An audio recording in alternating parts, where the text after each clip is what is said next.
Fallout is a long 10-year franchise with a lot of history, both in-world and developmental. The developmental history has tossed the franchise across the spectrum many times, resulting in many losses and gains of features, atmosphere, and of course, fan bases. Like a lot of people, I was brought into the fold with Fallout 3, and since then have played and beaten each main series title multiple times. With my playthroughs, I've been on a roller coaster of opinion shifts when it comes to Fallout. Because of my ever-changing opinion, I've been on different sides of the fence. There was a time I was pro-Bethesda and anti-Classic. Then times when I was pro-Classic and anti-Bethesda. But being on each side of the fence, I've seen my share of differing opinions and been a part of each crowd to have a reactive opinion of each. I would like to discuss the Splinter fanbase. Why is splintered? What do the fragments look for in each Fallout title? And what, if anything, can be done about it? Keep in mind as you watch this video that everything here is anecdotal, purely from the perspective I've seen being a part of the community. I've noticed that there are three main, let's call them, factions in the fandom. Funny enough, each faction can be represented by two games released side by side. Classic fans are represented by Fallout 1 and 2, post-classic fans are represented by 3 and New Vegas, and modern fans are represented by 4 and 76. The factions desire specific and sometimes overlapping things from each Fallout title. Classic fans typically favor strong stories, a sensible world, deep lore, a lot of room to roleplay, having multiple solutions to each problem, and typically prefer harsher gameplay. Post-classic fans prefer a moderate story. They're usually indifferent to a sensible world, interested more in an artistically developed one, care about lore but aren't as critical as classic fans, like room to roleplay but don't mind a little bit of developer insert a story, prefer to have multiple solutions to a problem, and typically prefer casual gameplay. Modern fans prefer a moderate story. Like post-classic fans prefer a more artistically driven world. They're typically not interested so much in lore, prefer combat over roleplay, typically favor kill and loot missions, and enjoy very casual gameplay. Classic fans are the big RPG players. They care about stories, world building, and lore. They like to have a lot of options and do not enjoy handholding. Post-classic fans do share some characteristic with classic fans. They like stories and skill checks but aren't too concerned with how it plays out. They enjoy wandering around and finding different, possibly interesting things but don't care about how it feeds into the world. While classic fans prefer unforgiving gameplay and build focusing, post-classic fans find that tedious and rather not think too much about it, preferring builds to just give flavor. While classic fans and post-classic fans tend to diverge mostly on how hardcore the story and RPG elements are, post-classic fans and modern fans tend to agree on the story and lore but diverge on the gameplay. Modern fans tend to favor combat over anything else. After all, 4 and 76 are built upon this idea. Now with all that said, you probably think each group just kinda likes their own game. But like a lot of things in life, it's simply not that cut and dry. And you, dear viewer, may have extremely different opinion than what's listed below. It is very possible to be a classic fan and think Fallout 4 is the greatest game ever. It's unlikely, but it's completely possible.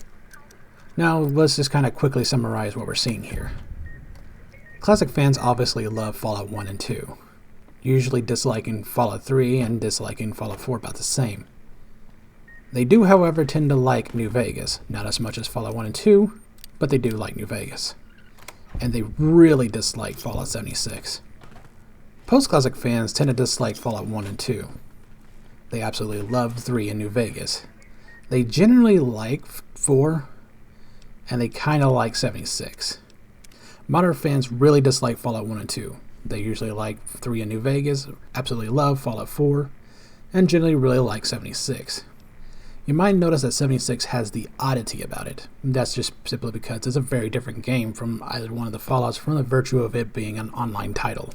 And of course, there's some controversy with 76 because of Fallout First, but that's a different thing altogether. And as I said, you could have a completely different opinion. You could be a modern fan and think Fallout 1 is the best title, but still consider yourself a modern fan. Like I said, it's possible, just not as likely. Now this is where you start getting into the tension between the fragment and fan base. Their opinions on each other. Now, up until this point, post-classic has been kind of down the middle between classic and modern. Carries the positives and negatives of each. Despite that though, post-classic seems to align themselves more with modern fans. Perhaps this is due to the isometric view of Fallout 1 and 2, Or perhaps this is simply due to the real-time aspect of the newer games. They seem to enjoy Fallout 4 and 76 more than they enjoy Fallout 1 and 2. Or perhaps this is because classic fans are very bitter to most 3D titles besides New Vegas. Regardless, post-classic fans and modern fans only really have friction between each other when it comes to gameplay differences, such as the removal of skills or the voice protagonist. So the real friction comes between those two groups and the classic fans. Classic fans view both modern fans and post-classic fans as uneducated about Fallout, not knowing what Fallout was supposed to be about. This in turn causes those two groups to view classic fans as elitist gatekeepers. The problem is they both have a point. Classic fans, largely the folks at No Mutants Allowed, can have a very bitter attitude regarding Fallout and the fans of the newer Fallout entries, claiming that post-classic fans and modern fans aren't true Fallout fans. In a lot of ways, it's almost an obsessive hatred. That said, classic fans do have a point about one thing. The newer fans don't know what Fallout was originally supposed to be about. Largely, those who try to play find themselves getting frustrated and outright abandoning their playthrough. If they learn the old lore, it's through secondhand sources like YouTube videos or the wikis. They haven't gone through and experienced the old games for themselves. With history, you can read textbooks and watch documentaries, but unless you experience history, do you know what the past was like? No. Thankfully, unlike time, you can experience fictional work at any moment at your leisure. They are virtually immortalized through different media. It's an experience that you can have at will. Still, what's the point if you aren't enjoying that media? Newer fans don't usually find these type of games fun. And I feel that's where the biggest problem lies. Classic fans feel that newer fans have no respect for the older titles because they often refuse to play the older titles. Meanwhile, the classic fans usually have played and beaten the newer titles despite the criticisms they give. This is because the newer games are simply easier. It's very lopsided. They know pretty much the whole picture while the newer fans only have their own side. But at the same time, should the newer fans have to? Newer fans can like what they want to like, and as a consumer they're not bound by any arbitrary notion of loyalty and have to pick up the old titles. Yes, they don't get the experience, but the older game stories are readily available online. They get the idea. You can really boil up the arguments this way. One person says, you should play this because it's the founding title of the franchise you claim to love. And the response is, I don't want to because it's not fun. An irresistible force and a movable object. So, is there anything that we can do? Honestly, no.